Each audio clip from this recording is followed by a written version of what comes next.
Nga mga mare, sobrang ganda ni Maring Gemma dito sa pagiging muse niya sa PBA Season 49. At kung makikita nyo naman, alagang Ella de Jesus yan. Sobrang ganda ni Maring Gemma dito mga kamare. Tinakita nyo naman, di ba? Paglabas ng mga muse nung nakaraang araw ay talaga namang stunning ang beauty ni Maring Gemma. At ibang-iba na talaga ngayon si Maring Gemma. Mas bagay pala sa kanyang mahabang buhok. Ano ang masasabi ng mga basher dyan na nagsisilabasan na kesyo daw mahina na daw yung point at si Gemma Galanza ang ginuhang muse. Nako, magsinga kayo. Bakit nyo binabash si Maring Gemma? Wala namang ginagawa sa inyo.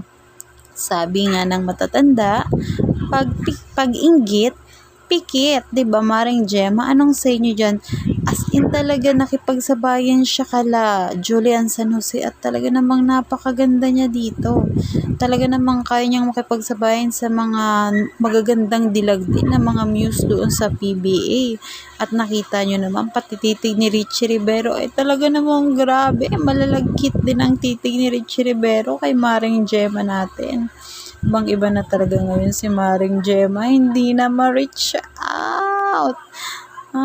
Nakita niyo din ba kung gaano ka-proud si Ella de Jesus sa kanyang baby, Maring Gemma? At talaga namang pati mga creamline groups, creamline member ay talaga namang tuwang-tuwa kay Maipak. Ibang-iba ang stunning dito ni Maring Gemma. Yung rampahan niya talaga ay wala akong masabi. Talaga namang ang layo ng narating ni Maring Gemma. As in talaga. Nakalabas na siya sa kanyang comfort zone. Akalain niyo yun? Mas lalo pa pala siyang gaganda, magandang, ma-appeal, sexy. Nasa kanya na lahat. Napaka-talented. Kaya hindi na tayo magtaka kung bakit siya yung number 1 na muse doon sa PBA Season 14. Kasi nga naman, bagay na bagay sa kanya yung pagiging muse. Nakita nyo naman sa part na to ay talagang napakaganda ni Maring Gemma. At ako naman talaga mga mare ay kinikilig. Nakikita nyo ba dyan mga mare? Napakaganda ng kanyang ngiti at napaka-sexy ni Mare dito. Talaga namang walang kaarte-arte. Nag-best news nga dito si Maring Gemma. Wala siyang kaarte-arte na sumasayaw mga mare. Talagang for the go na talaga tong Maring Gemma natin. For the level up na talaga siya. O see, galing sumayaw, talented.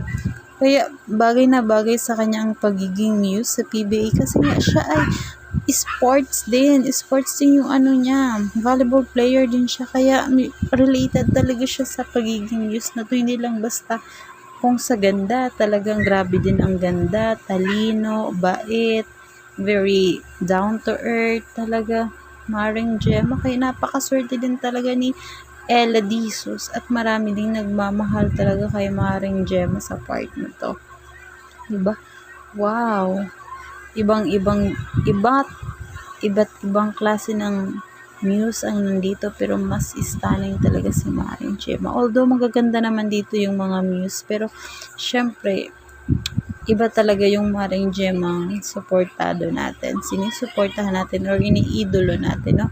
So, sa mga basher dyan, pikit-pikit lang kayo. Huwag talak ng talak, mga basher. 'Di ba? Kakaiba ang ating ngayon, Maring Gemma natin. So, manigas kayo sa inggit, ha? Manigas kayo sa inggit, mga basher. Hayaan nyo si Maring Gemma na mag-enjoy sa ginagawa niya. Ganon, mga basher. At kayo, kung sino yung iniidolo nyo, doon kayo, huwag kayong talak ng talak dito sa amin, no? Sa aming Maring Gemma. Kasi hindi niyo kayang pantayin ang kayang gawin ni Maring Gemma.